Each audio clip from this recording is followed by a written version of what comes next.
Do të thotë kjo deklarat në një moment të tillë a është vazhdim i asaj retorikës së Serbisë e cila veç po shkon duke u ashpërsuar e për cilën kemi folur shumë herë bashkë në studio. Ashtu si që thatë, për fat keq po shkon duke u ashpërsuar, kemi të bëjmë me një agravim të mëtejshëm të komunikimit strategjik Serbisë kundrejt Kosovës dhe kemi të bëjmë me një fazë të re të strategjisë së viktimizimit Serbisë, e cila tani po përpiqet që të projektoj instrumente shtesë të presionit mbi Kosovën në betejën ndoshta tashmë të humbur, në qoftë se i referohemi asaj që sapo thatë lidhur me tranzicionin e përgjegjësisë për sigurinë edhe në simbolet e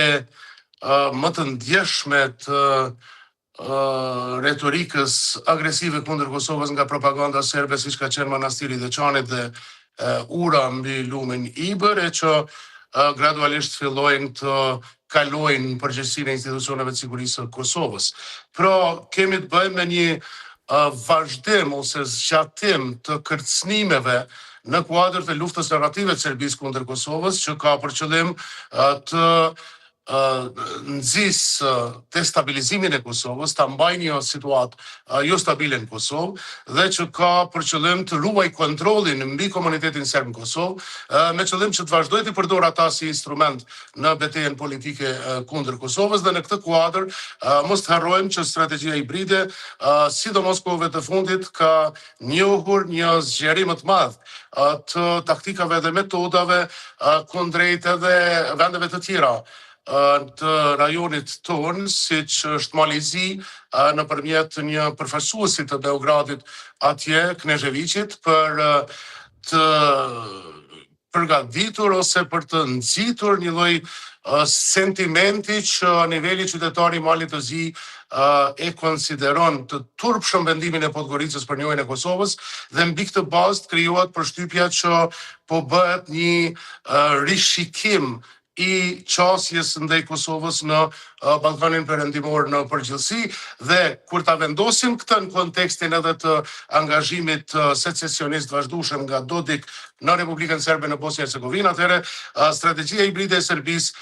praktikisht rikthen përpjekjet e saj për projektin e Miloševićit të Serbisë së Madhe, i cili është i kamufluar sot me konceptin e botës serbe. Dhe pikërisht e Serbia e Madhe, kishte një reagim edhe kryediplomati shqiptar Ferit Hoxha, të cilit më pas i ka reaguar Marko Gjurić, duke përmendur edhe Shqipërinë e Madhe. Nuk do të lejojmë që të bëhet Shqipëria e Madhe. Pse ky paralelizim? Ky paralelizim për shkak se ndonë se ata nuk mund ta mohojnë të gjithë strategjinë e cila tashmë ekspozohet gjithnjë më tepër edhe në planin ndërkombëtar.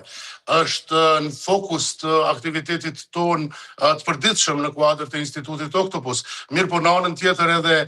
qendrat e vendosjes ndërkombëtare dhe partnerët strategjik të Kosovës gjithnjë më tepër e kanë të qartë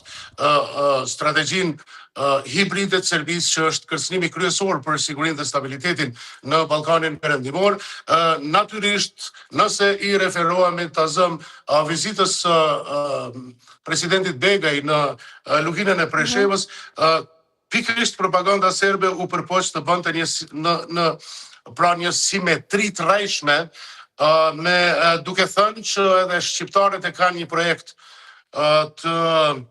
botës shqiptare, me qëllim që të relativizohet kërcënimi që paraqet projekti i botës serbe. Mirë po, në anën tjetër duhet të kemi të qartë që edhe nëse i kthehemi kërcënimit të djeshëm me ndryshimin e rrjedhës së lumit Ibër nga Vučić, mos të harrojmë që në mediat serbe ky u prezantua si plani i mbrojtjes së serbëve në Kosovë në kuadër të narrativës agresive të prezantimit të Kosovës si represive, dhe në pjesën e dytë të fjalisë Vučić jepet po prap dimensioni ose etnizohet realisht konflikti ose marrëdhënia ndërmjet Kosovës dhe Serbisë, me qëllim në mënyrë që të evitohet Republika e Kosovës si fakt, si realitet geopolitik në rajonin tonë, dhe në anën tjetër ajo që gjithmonë politika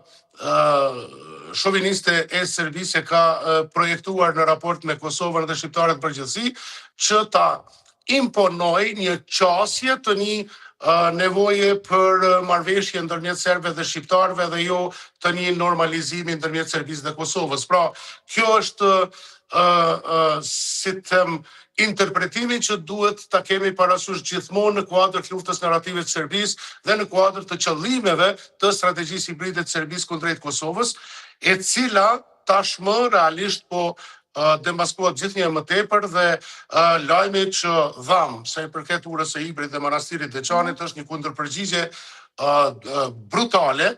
e cila e çarmatos propagandën e Serbisë në kuadër të synimeve të saj shoviniste të botës serbe. Për shkak se mos të harrojmë që edhe lajmet ose njoftimet për optimizimin e KFOR-it, propaganda e Serbisë është përpjek në vazhdimsi ti deformoj, qoftë si kërcënim ndaj serbëve,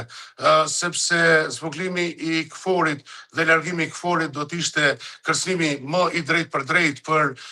serbët e mbetur në Kosovë, të cilët janë viktimat